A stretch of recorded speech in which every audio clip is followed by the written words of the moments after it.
Hello दोस्तों, अब हम लोग जो है रीजनिंग का एक नया टॉपिक पढ़ेंगे जिसका नाम है मैथमेटिकल रीजनिंग। ठीक है, जिसे हिंदी में कहा जाता है गणितीय तर्क शक्ति। देखिए, यह जो है गणित से संबंधित सवाल को पूछा जाता है, लेकिन जो है यह रीजनिंग के अंतर्गत आता है। ठीक है, चलिए देखते हैं कि जो है इसमें कैसा सवाल जो एग्जाम में पूछा जाता है मैथमेटिकल रीजनिंग के अंतर्गत। ठीक है, यह देखिए पहला सवाल है और पहला सवाल कह रहा है कि कितनी बत्तखें कम से कम संख्या में फॉर्मेशन बनाकर तैर सकती हैं यदि एक बत्तख के आगे दो बत्तख हैं और एक बत्तख के पीछे दो बत्तखें हैं और दो बत्तखों के बीच में एक बत्तख है। ठीक है, यहाँ पर चार ऑप्शन है, इसी चार ऑप्शन में एक ऑप्शन सही है, उसी ऑप्शन को बताना है। ठीक है, तो देखिए जो है यहाँ पर कह रहा है कि कितनी बत्तखें कम से कम यानी कि मिनिमम। ठीक है, मिनिमम संख्या में फॉर्मेशन कर सकती हैं कम से कम, तो यानी कि मिनिमम बताना है, मैक्सिमम नहीं बताना है। ठीक है, तो देखिए जो है यहाँ पर सवाल क्या कह रहा है पहले ये समझिए। ठीक है, कह रहा है कि जो है ये, अब देखिए यहाँ तो इतना पूछा गया है फॉर्मेशन कर सकती हैं। ठीक है,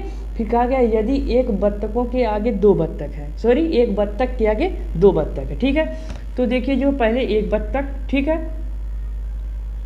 बत्तख, ठीक है, ये क्या होगी पहली बत्तख हो गई। ठीक है, इसको लिख देते हैं पहली बत्तख। अब कह रहा है कि पहली बत्तख के आगे दो बत्तख हैं, तो पहली जो है बत्तख के आगे दो बत्तख बना देते हैं। ठीक है, यह देखिए दूसरी बत्तख, ठीक है, और इसके आगे जो है एक और बत्तख है। ठीक है, यह बत्तख कौन हो जाएगी, तीसरी बत्तख। ठीक है, तीसरी बत्तख, यानी कि एक बत्तख के आगे क्या है, दो बत्तखें हैं। ठीक है, फिर उसके बाद क्या कह रहा है, और एक बत्तख के पीछे दो बत्तखें हैं। ठीक है, तो देखिए जो है इस अगर तीसरी वाली बत्तख को देखेंगे, ठीक है, तो तीसरी वाली बत्तख के पीछे जो है क्या है, दो बत्तखें तो हैं ही।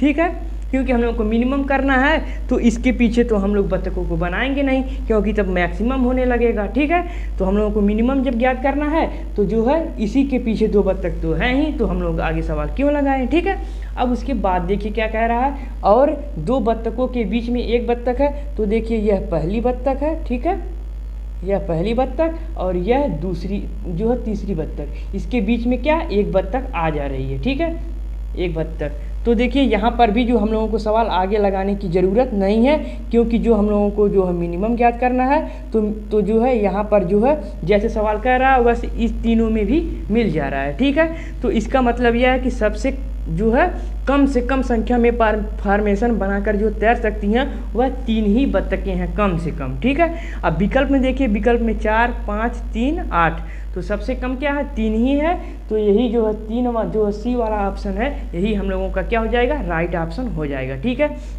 तो जब हम लोगों को कम से कम ज्ञात करना है तो हम लोगों का यही जो है सी वाला ऑप्शन सही हो जाएगा। ठीक है, तो गणितीय संक्रियाओं में ऐसे ही सवाल पूछे जाते हैं। ठीक है, तो चलिए कुछ और सवालों को देखते हैं।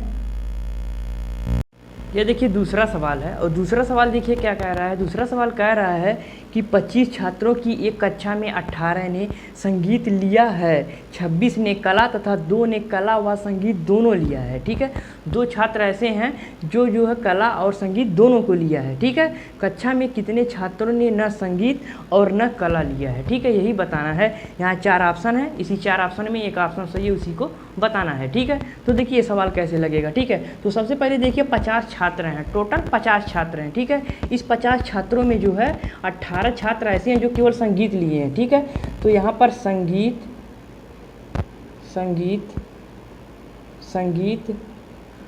लेने वाले, ठीक है, संगीत लेने वाले जो हैं वह कितने हैं, 18 हैं। ठीक है, संगीत लेने वाले 18, फिर उसके बाद कला, ठीक है, कला लेने वाले। ठीक है, अब देखेंगे कला लेने वाले कितने विद्यार्थी हैं, तो 26 हैं। ठीक है, अब उसके पास दो लोग ऐसे हैं जो कला और संगीत दोनों लिए हैं। ठीक है, तो हम लोग टोटल देखेंगे कि कितने लोग हैं जो है टोटल छात्र कितने हैं जो कला और संगीत दोनों लिए हैं। ठीक है, तो यहाँ पर देखेंगे टोटल कितने, ठीक है, टोटल कितने छात्र, ठीक है, संगीत, टोटल कितने छात्र संगीत और कला, ठीक है, कला दोनों लिया है। ठीक है, दोनों लिया है। ठीक है, तो इसको ज्ञात करने के लिए क्या करेंगे, यहाँ पर जो है 18 और प्लस 26 को जोड़ देंगे। जोड़ने के बाद में इसमें जो है क्या करेंगे, 2 घटा देंगे, क्योंकि 2 लोग जो है क्या है, कला और संगीत दोनों लिया है। ठीक है, तो इसमें 2 घटा देंगे। ठीक है, अब देखिए जब 2 घटाएंगे तो यहाँ पर क्या आएगा। ठीक है, तो 18 और जो है 18 और 26 इसको जोड़ देंगे। ठीक है, तो 18 और 26 हो जाएगा जो है 44, और 44 में 2 को जोड़ देंगे, सॉरी घटा देंगे, तो आ जाएगा क्या, 42। तो 42 छात्र ऐसे हैं जो है जो क्या लिखे हैं, जो लिए हैं जो संगीत और कला दोनों लिया है। ठीक है, अब देखिए जो है मानी संगीत और कला दोनों आती है। ठीक है, तो अब देखिए यहाँ पर क्या करेंगे, यहाँ पर अब ये हम लोग देखेंगे कि जो है यहाँ पर कितने छात्र वो हैं जो संगीत और जो कला कुछ नहीं लिया है। ठीक है, न कला, ठीक है, और न संगीत। ठीक है, न कला और न संगीत। ठीक है, तो इसके बराबर जो हो जाएगा, यानी कि टोटल जो 50 छात्र हैं, इसमें जो है 42 लोग जो हैं क्या हैं, जो है संगीत और कला दोनों से संबंधित हैं। तो इसको अब घटा देंगे। ठीक है, अब जब 50 में 42 को घटाएंगे, ठीक है, तो आ जाएगा 8। तो 8 छात्र ऐसे हैं। ठीक है, 8 छात्र ऐसे हैं जो ना तो जो संगीत और ना ही कला लिया है। ठीक है, तो 8 देखिए ऑप्शन में जो है, ऑप्शन नंबर जो है ए में 8 दिया गया है, तो यही ऑप्शन ए हम लोगों का क्या हो जाएगा, राइट ऑप्शन हो जाएगा। ठीक है, तो चलिए एक और सवाल को ऐसे ही देख लेते हैं।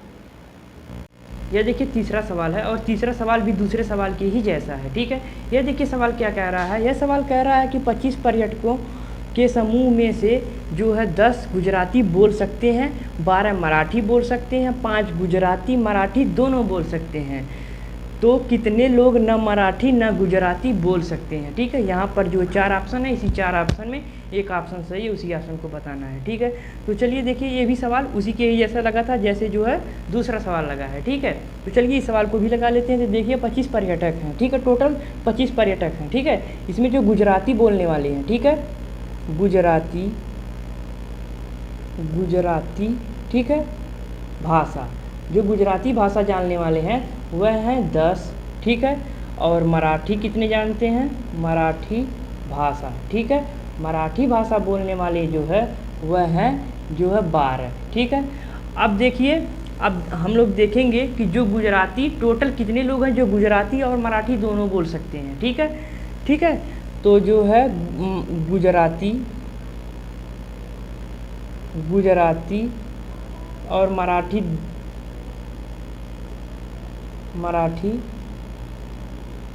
दोनों बोलने वाले, ठीक है, दोनों बोलने वाले लोग। ठीक है, तो देखिए दोनों बोलने वाले जो लोग हैं वह क्या हैं, 10 और जो है इसमें 12।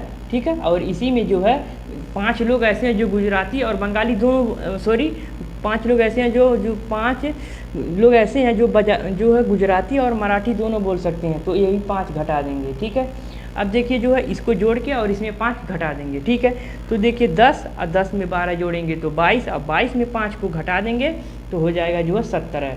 ठीक है, तो 17 लोग ऐसे हैं कि जो गुजराती और जो है मराठी दोनों बोलने वाले कुल लोग हैं। ठीक है, अब हम लोगों को क्या ज्ञात करना है, कितने लोग ऐसे हैं कि जो मराठी और ना गुजराती दोनों बोल पा सकते हैं। ठीक है, तो यहाँ पर गुजराती, ठीक है, गुजराती और मराठी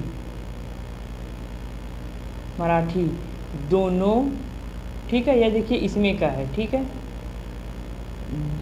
दोनों न बोल सकते। ठीक है, तो कौन है जो दोनों नहीं बोल सकते हैं, तो यानी कि टोटल पर्यटक 25 हैं। ठीक है, अब 25 में जो है यही 17 जो ऐसे हैं जो दोनों जो दोनों क्या कर सकते हैं, बोलते हैं। ठीक है, तो यही घटा देंगे तो घटाने पे आ जाएगा 8।